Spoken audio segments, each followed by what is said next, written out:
मित्रांनो, जसे की तुम्हाला माहीत असेल काही दिवसांपूर्वीच मी सेकंड हँड गाडी घेतलेली आहे. तर ह्याचं तुम्हाला काय दाखवायचं आहे की फ्रंटवाले टायर पहा कुठले आहेत. हे आहेत गुडियरचे आणि ते चेंज केलेले आहेत 8व्या आठवड्यातले 2024चे हे टायर जे आहेत ते गुडियरचे आहेत. परंतु दाखवण्यासारखी गोष्ट काय की मागे जे टायर आहेत ते आहेत MRFचे आणि ते मॅन्युफॅक्चरिंग आहे त्याची इथे कुठेतरी इयर दिलेलं असेल. हा पहा, हे आहेत 2018 2018चे टायर आहेत. तर आता काय झालं, पुढचा ब्रँड वेगळा मागचा ब्रँड वेगळा. त्या साईडला देखील MRFचं टायर आहे आणि ह्याच्या पुढे देखील त्या बाजूला तेच टायर आहे. तर असं बरेचशी लोक जे आहेत ते करत असतात. तर ते करणं योग्य आहे का, असं आपल्याला करायचं आहे का, आणि त्याच्याने काय फायदे आहेत काय नुकसान आहेत त्याबद्दल आपण ह्या व्हिडिओमध्ये बोलणार आहोत. तर मित्रांनो, जसं की तुम्ही पाहिलेत की ह्या गाडीमध्ये पुढचे टायर जे आहेत ते अगदी नवीन आहेत आणि मागचे टायर जे आहेत ते फार जुने 2018चे आहेत. याचा जो आधीचा ओनर होता त्यांनीच ते रिप्लेस केलेले आहेत. आपल्या महाराष्ट्रामध्ये भारतामध्ये असंच चालतं, कोणीही मोस्टली चारही टायर जे आहेत ते चेंज करत नाहीत.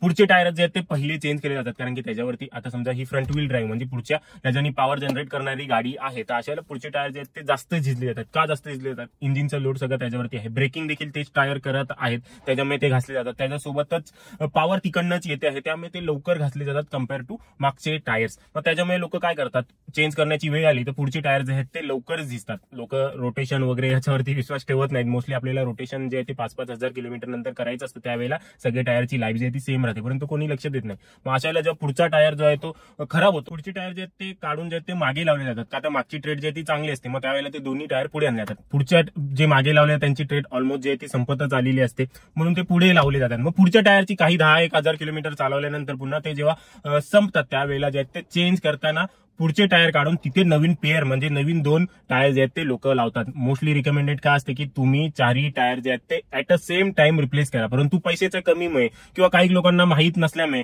मेकॅनिक काहीतरी सजेस्ट करतात आणि अशा वेळेला पुढचे टायर जे आहेत ते नवीन लावले जातात. ते पण जर सेम ब्रँडचे नाही लावत, काही लोकांना स्वस्तवाले कुठले मिळतात तर त्यावेळेला ते लावले जातात, किंवा सेम ब्रँडचे जरी लावले तरी पुढचे टायर अगदी नवीन, अगदी त्याच्यामध्ये ग्रीप आणि ट्रेड जास्त, आणि मागचे टायर जे ते फार जुने आहे, त्याच्यामध्ये ट्रेड देखील कमी आहे, ग्रीपची क्षमता नाहीये, त्याचा रबर हार्ड झालेला आहे, ते अशा वेळेला मागे ठेवल्या जातात. तर असे जेव्हा आपण काही करतो तर त्यावेळेला आधी आपण बोलूया की ट्रेड बद्दल बोलूया. कंपनी सेम आहे परंतु ट्रेड वेगळी आहे. तर अशा वेळेला काय होतं की हँडलिंगमध्ये, गाडीच्या बिहेवियरमध्ये तुम्हाला खूप जास्त फरक जाणून येईल. जेव्हा कॉर्नरिंग कराल म्हणजे वळणावरती जेव्हा हाय स्पीडमध्ये घेऊन जाल तेव्हा तुम्हाला तुमची गाडी स्टेबल वाटणार नाही, कारण की पुढे ग्रीप जास्त आणि मागे ग्रीपच नाही आहे, ग्रीपच तेवढी मिळत नाही आहे. पावसाळा असेल, रस्ता ओला असेल तर अशा वेळेला मागून गाडी घसरते असं तुम्हाला जाणवून येईल. त्यामुळे कंपनीकडनं रिकमेंड केलं जातं, टायर कंपनीकडनं देखील आणि कार मॅन्युफॅक्चरिंग कंपनीकडून देखील, की टायर चेंज करत असाल तर एका टायमाला 4ही टायर चेंज करा. जसं मी माझ्या नेक्सॉनचे केले, टायरची हे सगळे टायर ओके होते परंतु त्याची एज झालेली होती, त्याच्यामुळे मला रिप्लेस करावे लागले आणि ते मी 4ही टायर एकत्र रिप्लेस करून घेतलेले आहेत. आता हे तर झालं की ट्रेड बद्दलचं, परंतु जर पुढे वेगळी कंपनी आणि मागे वेगळी कंपनी आपण ठेवतो तर त्याच्यानी काय फरक पडतो, ह्या सिनेरियोमध्ये देखील बरेचसे फरक आपल्याला पडतात. कारण पुढे समजा की तुम्ही गुडियर ठेवलाय, मागे MRF ठेवलाय, तर अशा वेळेला त्यांच्या ट्रेड पॅटर्न मध्ये देखील, डिझाईन मध्ये देखील फरक असतो. कुठले समजा काही आडवे असतील तर त्या पुढच्या टायरमध्ये सरळ असतील, तर अशा वेळेला ते हँडलिंगमध्ये, कारला मॅन्युव्हर करण्यामध्ये जो आहे तो प्रॉब्लेम येतो. आजकालच्या गाड्यामध्ये ESP EBD हा सिस्टम आहे, त्यावेळेला 4ही ब्रेक जे आहेत ते ऑटोमॅटिक डिस्ट्रीब्युट होऊन जे आहेत ते लागले जातात. त्यावेळेला देखील गाडीला बिहेवियर मध्ये जो आहे तो प्रॉब्लेम येतो. असा मेजर काही इश्यू होत नाही, परंतु जर तुम्ही सेम कंपनीचे ठेवाल तर तेच बेटर राहतील.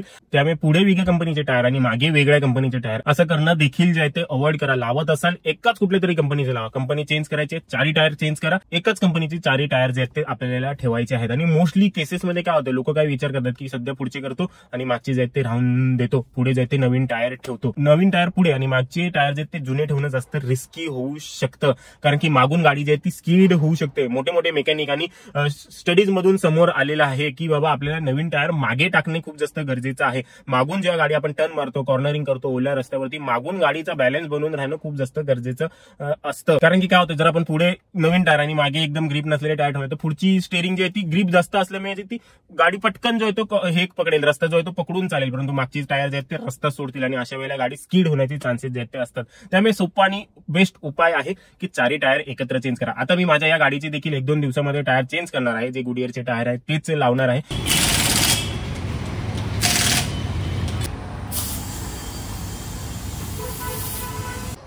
तर मित्रांनो हे पहा, पुढील गुडियरचे टायर्स आणि मागे देखील गुडियरचे टायर्स तर मी रिप्लेस केलेले आहेत. व्हिडिओ बनवून लगेचच गेलो आणि रिप्लेस करून टाकला, कारण की आता 1000 किलोमीटरच्या ड्राईव्हवरती जायचं फॅमिलीसोबत, त्यामुळे रिस्क नको होते. 2018चे टायर होते आणि जुने होते आणि फार खराब झालेले होते, आणि त्यामुळे ते चेंज करून टाकले. जास्तीत जास्त किती खिशातून पैसे जाते, परंतु आपल्याला गॅरंटी असते की आपण सेफ राहू.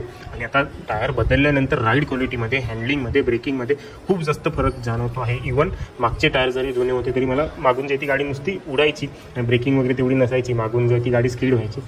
आणि आता लावल्यापासून एकदम राईड क्वालिटी एकदम स्मूथ आहे आणि एक ब्रेकिंग देखील चांगली आहे, हँडलिंग देखील एकदम ओके आहे. ह्या गोष्टी लक्षात ठेवूनच जे आहे ते टायर चेंज करा. टायर हा आपल्या गाडीचा सगळ्यात महत्त्वाचा भाग आहे. आपण त्याच्याजवळच इग्नोर करतो. टायरच योग्य नसतील तर ना तुमचा ब्रेकिंग नीट काम करेल, ना हँडलिंग, ना स्टेअरिंग, ना तुम्हाला एकदम राईड क्वालिटी नीट भेटेल, काहीच नाही. टायर खूप महत्त्वाचा भाग आहे. तर मित्रांनो, आपल्या आजच्या व्हिडिओमध्ये एवढंच. कुठले टायर लावायचे, कुठून लावायचे, काय बेस्ट प्राइस आहे हे जाणून घ्यायचं असेल तर खाली मला कमेंट करा, तुम्हाला मी नक्कीच मदत करेन. तर मित्रांनो, आपल्या आजच्या व्हिडिओमध्ये एवढंच. भेटूया पुढच्या व्हिडिओमध्ये.